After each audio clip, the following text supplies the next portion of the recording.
Meanwhile, federal cabinet has been meeting today to discuss a new religious discrimination bill. No final position taken, as far as I'm aware, today at today's meeting. This legislation does stop short of the Religious Freedom Act that some within the Liberal Party are seeking. This bill would simply extend anti-discrimination provisions that are there at the moment for gender discrimination, sex discrimination, disability discrimination, extend that to religious discrimination. The law would make it an offence, for example, to discriminate against someone on religious grounds when it comes to employment decisions or the provision of health services. It would not go so far as providing a blanket protection for employees to express their religious views, a protection some within the Liberal Party have been seeking, particularly after the sacking of Israel Folau by Rugby Australia. Independent Senator Corey Bernardi says he is worried the bill currently before Cabinet doesn't go far enough in protecting those of religious faith. I would argue that, for example, in the case of a religious hospital, if there's a Catholic hospital, that they shouldn't be forced to perform abortion services, or a doctor of a particular faith shouldn't be forced to refer people for abortion. I believe in those freedoms, and I think it's very difficult to codify them in a way that protects individuals' freedoms, their right of conscience, that's consistent with our traditions. Once approved by Cabinet, the bill will still need to go before the Coalition Party Room in a few weeks' time.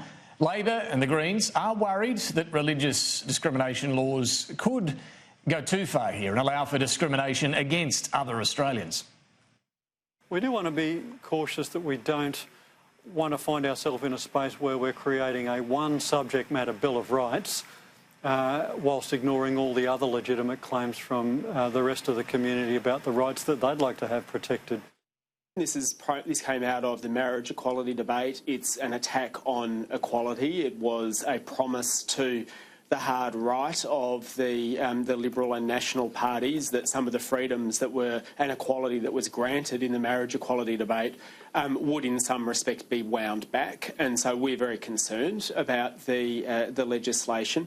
When you say that they're trying to walk a fine line, in part that difficulty comes because they've made a promise to the right-wing rump to start winding back some freedoms.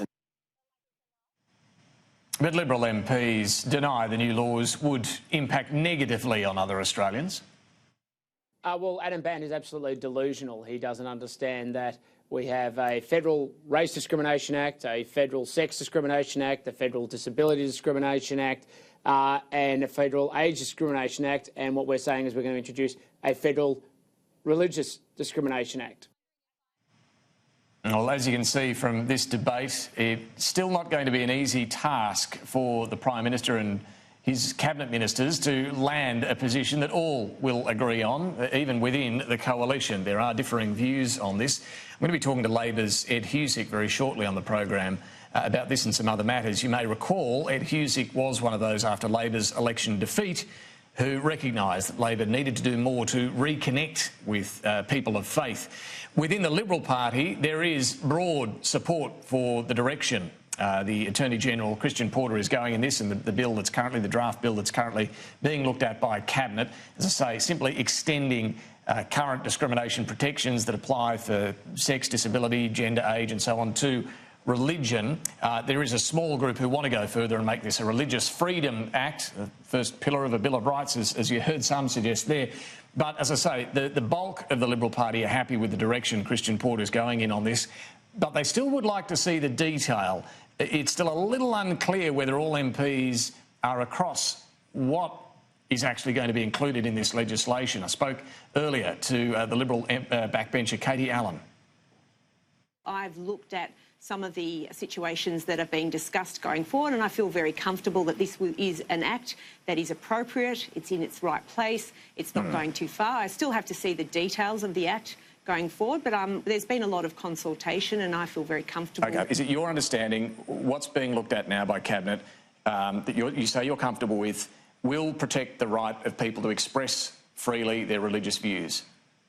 I think it's very important that I don't comment on something that has not yet been released publicly, and we will wait to hear from Christian Porter this afternoon, so I'm not going to preempt the Attorney-General. I feel very comfortable with the processes going forward and some of the information I've been given as part of that process. But is that something you'd like to see? As a backbencher, would you like to see a law protect the right to express religious views?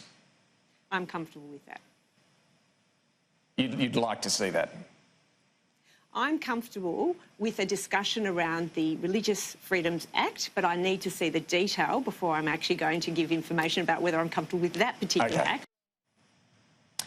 And it is easy to get confused in this debate because it's not actually a Religious Freedom Act that the Cabinet's looking at. They're deliberately not doing that. They're looking at a Religious Discrimination Act. It's something a whole lot smaller than the Religious Freedom Act, the forward-leaning blanket protection to express your religious views without fear or concern about being sacked. The Israel Folau example, for example. This is about, as I say, simply extending discrimination protections to people of faith. Now, while plenty of Liberal MPs do support free speech and, yes, the right to express your religious views freely, whether you put that in law and what can of worms that might open, how legislatively you do that without therefore impinging on other rights and areas of anti-discrimination, that's where it becomes far more difficult, which is why Christian Porter is going for that more limited religious discrimination bill.